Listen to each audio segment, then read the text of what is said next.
भारतीय सुरक्षा एजेंसियों ने पाकिस्तान और पीओके में ऐसे जहां दहशत गर्दों को तैयार किया जाता है और फिर पाकिस्तान जिसने दहशत के अड्डों को राख में बदल दिया। लेकिन कहानी अभी बाकी है और ये मैं नहीं, ये बोल रहे हैं हमारे भारत के प्रधानमंत्री नरेंद्र मोदी। ऐसे में अभी तो सिर्फ 9 ठिकानों पर लगभग 70 आतंकी कैंपों को ही निस्तानाबूद। ऑपरेशन सिंदूर ये कोई आम सैन्य कार्यवाही नहीं थी, ये था एक संदेश, दुश्मन की सरजमी पर जाकर उसकी नींव हिला देने का संदेश। लेकिन क्या ये अंत था या फिर अभी अधूरा है ऑपरेशन सिंदूर? ऑपरेशन सिंदूर 2.0 सीमा पार आतंकवाद के खिलाफ भारत का अगला बड़ा कदम। मगर सवाल ये कि अगला निशाना कौन?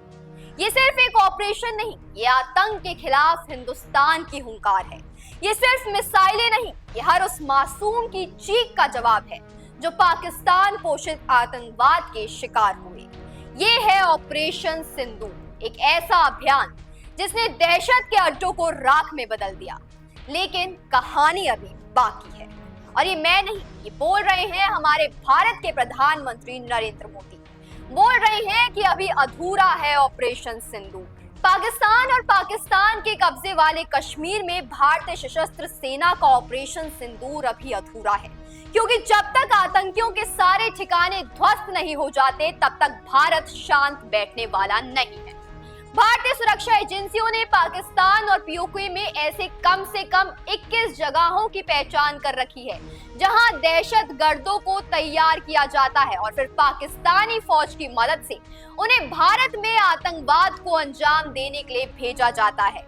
ऐसे में प्रधानमंत्री नरेंद्र मोदी ने ऑपरेशन सिंदूर की कामयाबी के बाद जिस तरह के संकेत दिए हैं, उससे जाहिर है कि आतंकवाद के खिलाफ भारत की लड़ाई अभी खत्म नहीं हुई है। ऐसे में अभी तो सिर्फ 9 ठिकानों पर लगभग 70 आतंकी कैंपों को ही निस्तानाबूद किया है।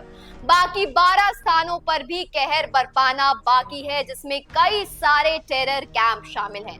बता दें कि ऑपरेशन सिंदूर के बाद भारतीय विदेश सचिव विक्रम मिस्री, कर्नल सोफिया कुरैशी और विंग कमांडर व्योमिका सिंह ने 9 आतंकी ठिकानों की तबाही के बारे में जानकारी दी, जिनमें से 4 पाकिस्तान में और 5 पाकिस्तान के कब्जे वाले कश्मीर यानी पीओके में है। ऑपरेशन सिंदूर में इन्हें ही तबाह किया गया है।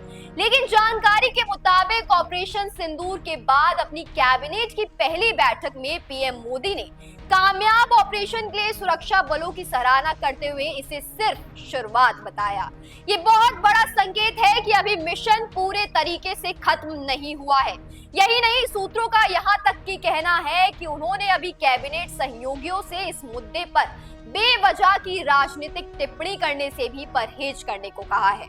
भारतीय सुरक्षा एजेंसियों के मुताबिक पाकिस्तान और पीओके में अभी भी कम से कम 12 स्थानों पर अनेकों आतंकवादी कैंप सक्रिय हैं, जहां दहशत गर्दों को तैयार किया जाता है, उनकी ट्रेनिंग होती है और उन कैंपों का आतंकी लॉन्च पैड के रूप में इस्तेमाल होता है। अगर हम उस जगहों पर नजर डालें जहां पर इस ऑपरेशन सिंदूर को टारगेट किया है तो वो है बहवालपुर, मुरीद के, मुजफ्फराबाद, कोटली, गुलपुर, भीमबर, चक, अमरू और सियालकोट। ये वो 9 जगहें हैं जहां पर टारगेट कर किया जा चुका है। लेकिन जहां मैं आपसे बात कर रही थी उन 12 जगहों की, वो ये 12 जगहें हैं जो जिसपे टारगेट होना अभी बाकी है और भारत सरकार इन्हें अपने निशाने पर बहुत जल्द ले सकती है। गढ़ी हबीबुल्ला जो पाकिस्तान में है, दूसरा बतरासी जो पाकिस्तान में है, फिर बालाकोट, ओगी और बोई।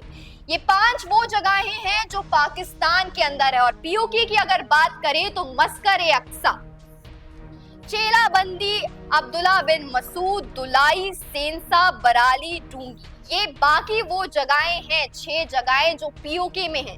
6 और 5 मतलब करीब 11 ऐसी जगहें हैं जहां पर अभी ऑपरेशन होना बाकी है।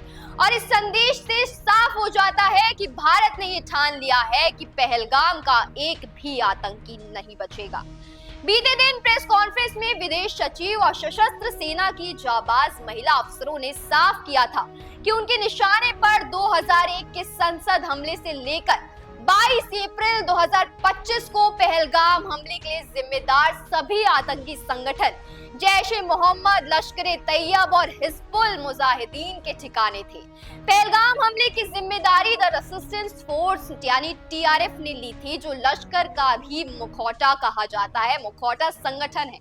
वही नेशनल इन्वेस्टिगेशन एजेंसी अभी भी पहलगाम आतंकी हमले की जांच में लगी हुई है। इसने पर्यटकों और स्थानीय लोगों से इस भयानक आतंकी हमले से संबंधित और भी अधिक जानकारियां, तस्वीरें और वीडियोस मांगी है, ताकि हमले में शामिल दहशतगर्दों की पहचान हो सके।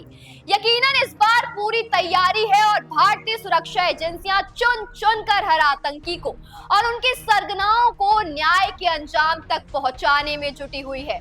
और इनको लेकर जितनी भी नई जानकारियां मिलेगी, वही सभी ऑपरेशन सिंदूर 2.0 में काम आ सकते हैं।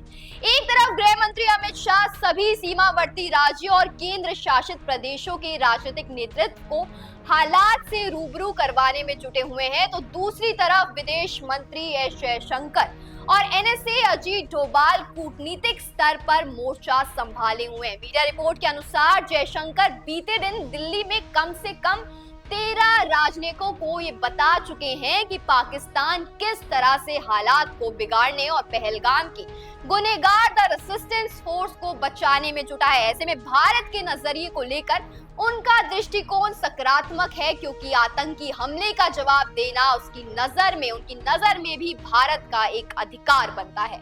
ऐसे में क्या कुछ भारत सरकार आगे फैसला लेती है, ये देखना रहेगा। और जो भी फैसला लिया जाएगा हम आप तक पहुंचाते रहेंगे, तो बने रहिए हमारे साथ, देखते रहिए डीएनपी इंडिया, हर खबर भरोसे के साथ।